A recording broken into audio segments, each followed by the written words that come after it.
अगदी झटपट घरच्या घरी आणि मार्केटमध्ये मिळतो त्याच्यासारखाच टेस्टी पिझ्झा कसा करायचा याची रेसिपी शेअर करते। तर सगळ्यात आधी पिझ्झा बेसवरती आपल्याला पिझ्झा पास्ता सॉस आणि टोमॅटो केचप घालायचा आहे। दोन्ही छान मिक्स करत सगळीकडे स्प्रेड करायचं आहे। ह्या दोन्ही सॉसचं कॉम्बिनेशन खूप छान लागतं, तुम्ही नक्की एकदा ट्राय करा।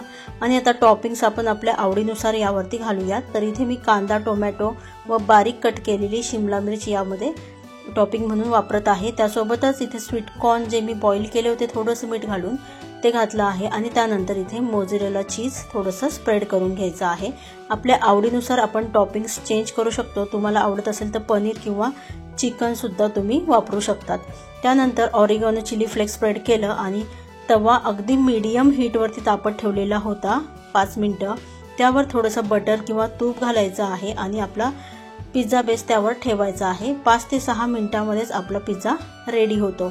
तर तव्यावर केलेला पिझ्झा हा खूप छान आणि कुरकुरीत होतो। ही क्विक आणि इझी रेसिपी आहे, तुम्ही नक्की एकदा ट्राय करा आणि मला कमेंटमध्ये सांगा तुम्हाला माझी रेसिपी आवडली का। रेसिपी आवडली असेल तर जास्तीत जास्त शेअर करा, चॅनलला सबस्क्राइब करा व असेच नवीन व्हिडिओ पाहत रहा।